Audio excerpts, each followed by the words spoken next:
भोरचे राष्ट्रवादीचे आमदार शंकर मांडेकर यांच्या उपस्थितीत मोठ्या प्रमाणावर विविध पक्षातील राजकीय पदाधिकारी आणि कार्यकर्त्यांचा आज राष्ट्रवादीमध्ये पक्षप्रवेश झाला आहे. मोठा फायदा आला येणाऱ्या स्थानिक स्वराज्य संस्थांच्या निवडणुकांमध्ये याचा होणार आहे. आपल्यासोबत शंकर मांडेकर आहेत. मांडेकर साहेब, मोठ्या प्रमाणावर आता पक्षप्रवेश झाला आहे. गेल्या काही दिवसात पाहिलं तर मोठ्या प्रमाणावर ठिकठिकाणी पक्षप्रवेश होत आहेत. कसा फायदा होणार आहे आता काय सांगता येईल? आमच्याकडं खरंच ही चांगली गोष्ट आहे की आमदार अजितदादा पवार, प्रफुल्लभाई पटेल, तटकरे साहेब यांच्या नेतृत्वावर विश्वास ठेवून किंवा त्यांचे काम करण्याची पद्धत पाहून खऱ्या अर्थानं आमच्यासारख्या कार्यकर्त्याला सुद्धा चालना मिळते. आणि तालुक्यातील भोर, राजगड, मुळशी येथील अनेक कार्यकर्त्यांनी मागच्या काळात सुद्धा वेगवेगळ्या पक्षात काम करणाऱ्या लोकांनी राष्ट्रवादीमध्ये प्रवेश केलेला आहे. आणि त्याचा आम्हाला नक्कीच फायदा होणार. कारण की शेवटी हे काम करणारे तळागाळातले कार्यकर्ते, हे कुठले नेते नाही आहेत, स्वतःचं गाव सांभाळणारे हे लोक आहेत. त्यामुळे हे आमच्या पक्षात आल्यामुळे त्यांचाही फायदा होणार आहे आणि आमच्या पार्टीचाही फायदा होणार आहे. पुण्यामध्ये जानेवारीमध्ये आंतरराष्ट्रीय लेवलची सायकल स्पर्धा होती. बोरमधून ही जाणार आहे आणि त्यासाठी मोठा निधीसुद्धा सरकारने दिलेला आहे. कोणकोणती कामं होणार आहे, कशी सायकल स्पर्धा असणार आहे आणि कुठून त्याचा रूट असणार आहे आणि त्यातून आलेल्या निधीतून कशा प्रकारे विकास कामं होणार आहे? आता जो निधी दिलेला आहे ते सायकल स्पर्धा होणार आहे. जी सायकल स्पर्धा ज्या मार्गाने जाणार आहे त्या भागातले सर्व रस्ते चांगल्या पद्धतीचे दर्जेदार होणार आहे. त्यामध्ये आपण पाहिले कासुर्डी या ठिकाणून हा जाणारा रस्ता आहे. कापूरवरून सुरुवात करणार ते कासुर्डी मार्गे हातवे ते केतकावणे आणि कुसगाव करंजावणे तिकडनं खाली उतरणार आहे. आणि आमच्या मुळशीतनं पण थोडाफार हा मार्ग जातो आहे. राजगडमधनं पण हा प्रवास होणार आहे. आणि आम्ही मुळात मिटिंगमध्येच हेच आमच्या डोक्यात होतं, जास्तीत जास्त सायकल स्पर्धेचा मार्ग आपल्या भागातून कसा नेता येईल यासाठी आम्ही प्रयत्न करत होतो. कारण की आपल्या काय ऐतिहासिक महत्त्व राजगड किल्ला आहे आणि खरं तर प्रत्येक पर्यटकाला वाटतं त्या भागातनं आपण जावं. आणि ही मागणी आमची गेल्या अनेक दिवसाची होती. म्हणून हा सायकल मार्ग होत असताना दादांकडे आम्ही पाठपुरावा केला. मुख्यमंत्री साहेब आणि सार्वजनिक बांधकाम मंत्री आहेत यांनी सुद्धा त्यामध्ये लीड घेतलं खरं तर.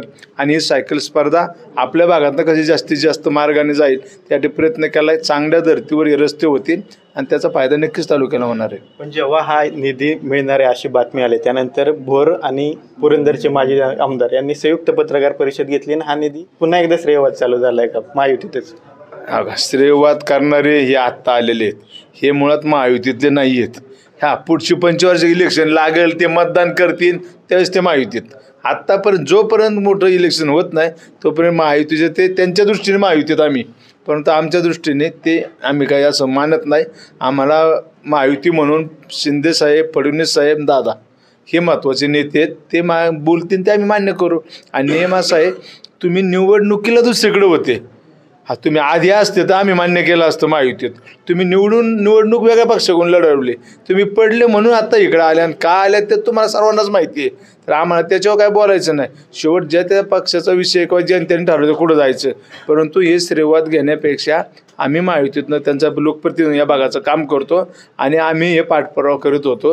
ही सायकल स्पर्धा होत असताना वेगवेगळ्या कलेक्टर साहेबांसह विभागीय आयुक्त, पालकमंत्री यांच्याकडे मिटिंग झाल्या त्यावेळेस हा सायकलचा ट्रॅक ठरला. त्याचा आमच्याकडे काही सूचना मागितल्या कशा पद्धतीने जायला पाहिजे, काय करायला पाहिजे, त्यात आम्ही आमच्या सूचना मांडल्या ना की आमच्या भागातनं कशा पद्धतीने जास्तीत जास्त मार्ग आपल्या भागातनं होईल, आपल्या भागाला फायदा होण्याचा आम्ही कुठं काय वाढतंय का ते प्रयत्न करतोय. मुळात दोघांचं कधी जमत नव्हतं, मी असं ऐकत होतो. आता मी नवीन आहे, कसं काय आता दोघं एकत्र आले मला माहीत नाही.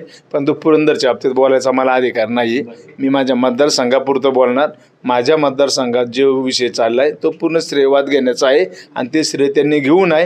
कारण की मी आत्ता आमदार आहे, महायुतीचा आहे आणि महायुतीच्या माध्यमातून हे कामं होत असताना आम्ही पाठपुरावा करतो आहे. हा सर्व निधी DPDC आणि PMRDमधनं येतो आहे, त्याचं नियोजन दादा करतात. मग आता उद्या अनेक रस्ते मंजूर झाले. आता असं नका उद्या म्हणू की महायुतीतनं आले एखादं रस्त्याचं काम बजेटमध्ये बसलं, महायुती सरकारनेच केलं, आमदाराचा काही संबंधच नाही असं तरी म्हणू नका. की आम्ही निवडून आलेलो आहे आणि पुढच्यांनी ठरवावं आपण काय. शेवटचा प्रश्न भाऊ, स्थानिक स्वराज्य संस्था अगदी तोंडावर आहेत.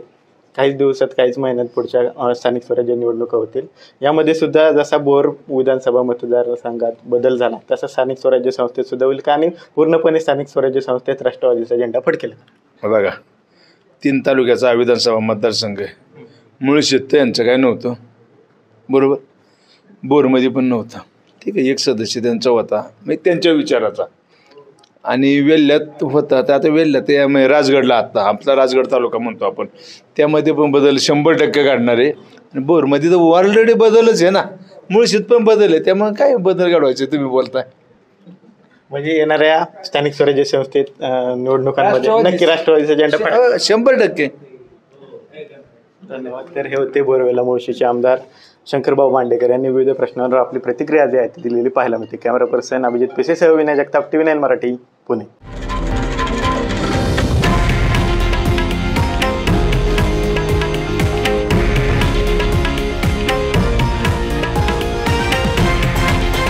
हे आहे देशातील नंबर 1 न्यूज नेटवर्क आणि आपण पाहत आहात TV9 मराठी, एकमेव.